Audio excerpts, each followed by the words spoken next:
Crenshaw. Chasing Justice, LLC. When it comes down to it, what is needed to help reform City Hall and where things stand right now? And why is it you've been working so hard and tirelessly? Thank you for having me this evening. I appreciate it. As Kathy just said, we have real problems in Cleveland. It's not just the police department, but we have obvious corruption that's occurred in the city of Cleveland. And this last election cycle was just an absolute disgrace. And so Chasing Justice was actually born 3 years ago. It came out of advocacy where myself and other advocates had come together and we sat down and we comprised multiple changes to the City of Cleveland Charter. A lot of people don't know what the charter is, so I'll give you a brief understanding of what it is. Okay. The City of Cleveland, when it became a city, it had to incorporate laws and have those laws submitted to the state of Ohio for governing how our local government would be set up. And so in 1930, the state of Ohio accepted the draft of the City of Cleveland Charter. And the draft is the way that the city is governed. It means how the different departments will be set up and how the elected officials will be able to sit in their seats and the powers that are given to them through the residents of the City of Cleveland. And so when you look at the charter was drafted in 1930, and very few changes have been made on the level of changing the quality of life for the residents. But the changes that were made in 1980, if you think about who was on city council in 1980, you had who was there? Well, who's there now? Right. Okay. Right. The people who were sitting on city council in 1980 amended the charter to allow the mayor and city council to pretty much run forever and have what's called appointments. And so appointments have led to what we know to be double dipping, where a person who is like about to retire from civil service because they've given their 30 years decides they want to step down so as not to lose that 1% of their retirement. What they do is they step down, they officially retire, and then city council will vote them back into their seats. So they will get a paycheck and they will get their retirement funds as well. So a couple, maybe three, off the top of my head, are making well over $100,000 a year between their retirement and their salaries.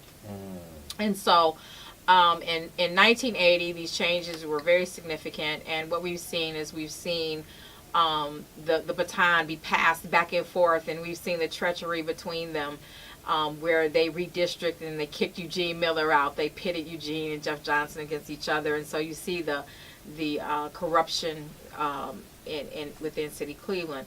Well, lo and behold, we have 265,000 people registered in Cleveland, and people have not been coming out to vote. We had probably 30,000 people at maximum, which most of those were absentee ballots, were counted in the primary for city council and mayor. And it was just atrocious. It was just absolutely atrocious that approximately 13% of the people came out or took the initiative to send in a ballot and vote in the primary, which left us with two of the worst choices Cleveland has ever faced, Frank Jackson and Zach Reed. And I'm not going to bring up his drinking because I have 1,000 other reasons why he should never have, shouldn't even be a council person, let alone have been eligible to run for the seat of mayor.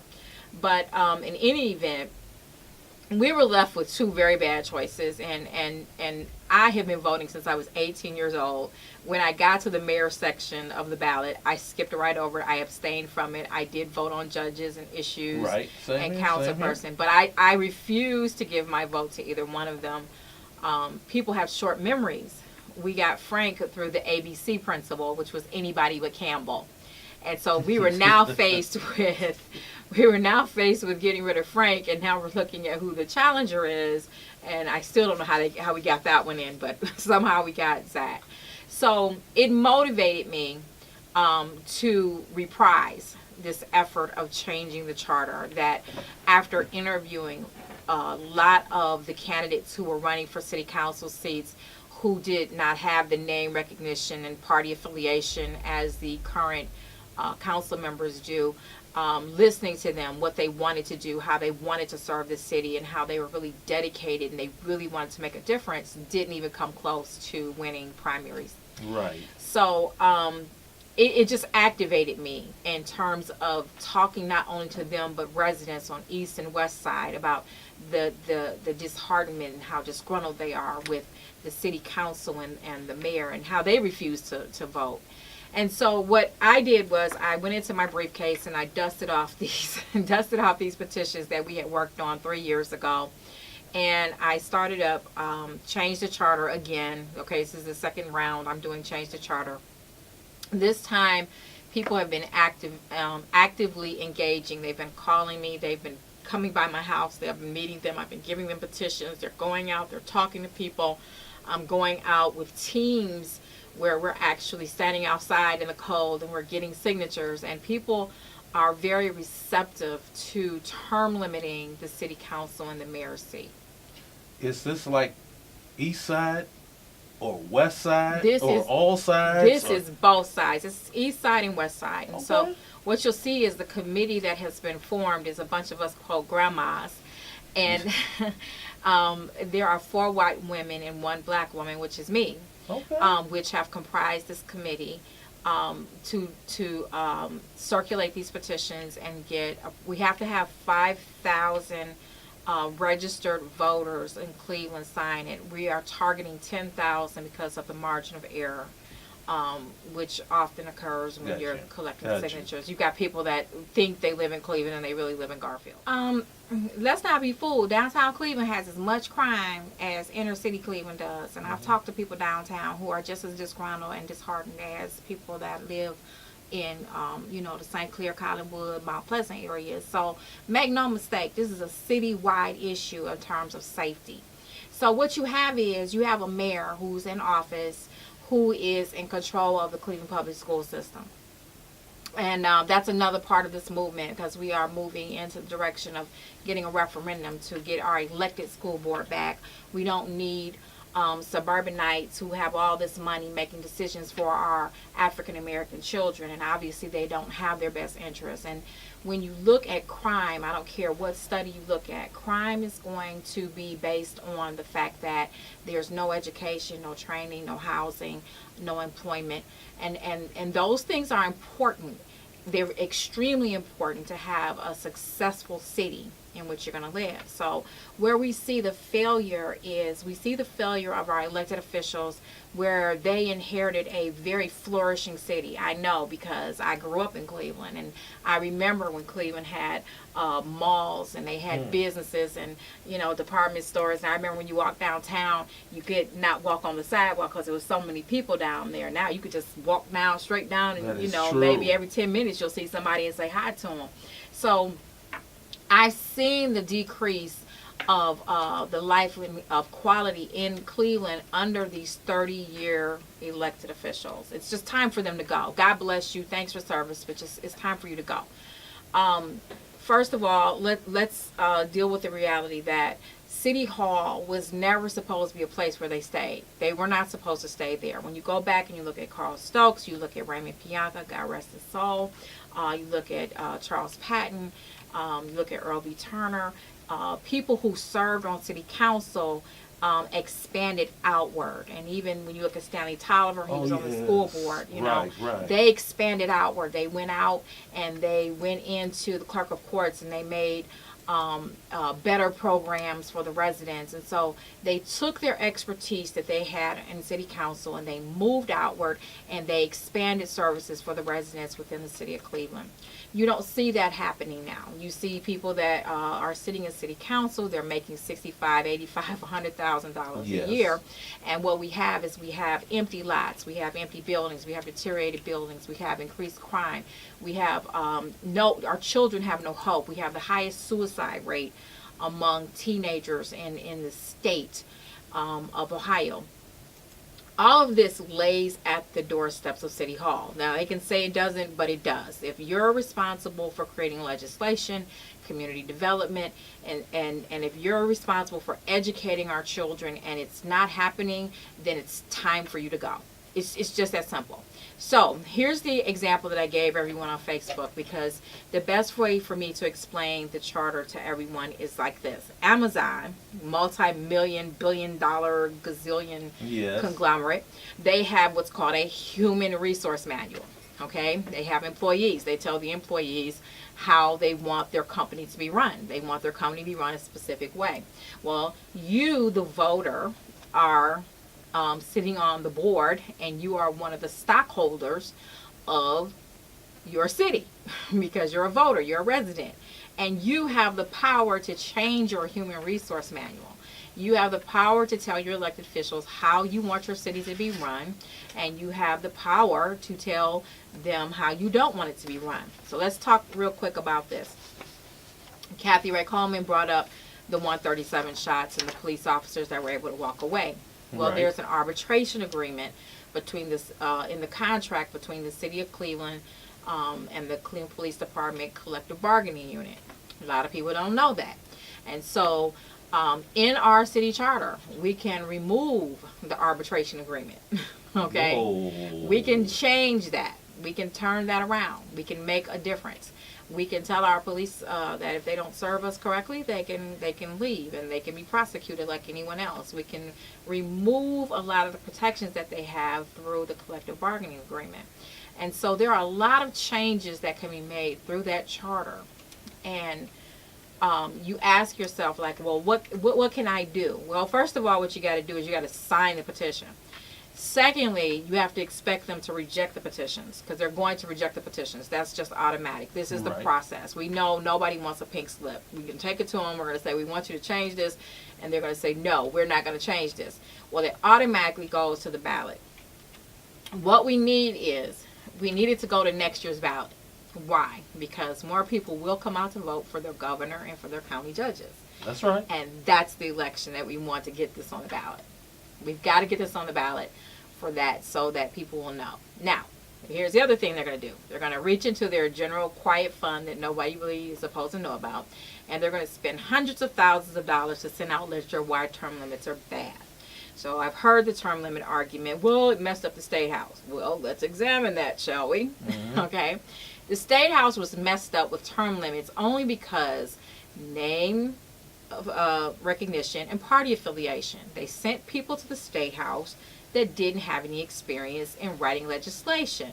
Now, had some of these wonderful people in Cleveland gone to the State House, left and opened up the seats, it may not have been such a mess. But Right. the folks here at City Council, when they write legislation, it's absolutely insane legislation. Right. They don't right, have right. any experience either. So when you send someone in to do a job and they don't know the job, then of Mhm. course you're going to have a mess. That's true. So you have Republican Party and Democratic Party making very bad decisions of who they're endorsing and putting their money behind and sending to the State House. So if you want to know why the State House fails and term limits are bad, it's because you're sending in people who don't know what they're supposed to do. And by the time they figure it out, their term is up. I'm on Facebook, and I have three pages, which is my page, Mariah Crenshaw. So you can send me a friend request. We can be friends on Facebook. I love everybody. And then you have my other page, Walk the Ward, or Chasing Justice, LLC. You do have to put in LLC behind it. I see a couple of people have picked up my name, and so, but mine is specific, Chasing Justice, LLC. And mine is the original. So you inbox me. You can call me at 216-438-0761. That's 216-438-0761. I have been meeting with people across the city. People they read the article on Cleveland.com about us starting this. We had a news conference. Cleveland.com did a poll. 77% of people polled agreed that term limits are necessary in Cleveland. So I don't think that this is going to be a failure once we really get the word out.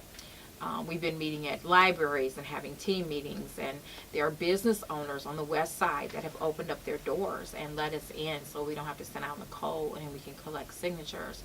So this is a movement. Listen guys, it's a movement. That means we're moving, okay? Got you. We are moving, and again, it's the beginning of many changes that we want to see. If you move to Euclid, there is an expectation, a standard which is set. People in Cleveland need to understand you need to have that same standard here. Don't go to Euclid and have it in Cleveland. Have a standard of expectation where you live, and expect more from your elected officials. Then it's not acceptable for your elected official to be a drunk, 3-time drunk driver. That's just not acceptable. I'm sorry, it's just not acceptable. I'm saying this, and I'll keep saying it as much as I talk to people. It's not acceptable. I know he's a nice guy. I know people love him. But I have nice guys that I love that are drunks in my family. I would never give my checkbook to. Never give it to them. So understand that you are entrusting money to people who have serious issues. And the bottom line is that we need responsible people. We need people who are going to come in and be accountable, that are going to care about what the residents think, and they're going to listen to the residents. Which also brings us to one of the other movements that we're incorporating in this, is that we would like to add minutes into the Monday night council meetings that they have, because minutes are not included. And so the argument from city council is you have your ward meetings, and you can go to the committee meetings during the day if you want to have public comments. The problem that I have, and many other people have, is that you have a divided voice when people are just going to ward meetings, or if they're able to go to committee meetings, because if people work during the day, they can't get to the committee meetings. And so you want to look at the convenient time to hear from the public as a whole. It's a huge difference when you've got 7 people sitting in a Monday night meeting and they're just listening. If you have 200 people sitting in a Right. Monday night meeting and they have an opportunity to speak, they're going to hear you.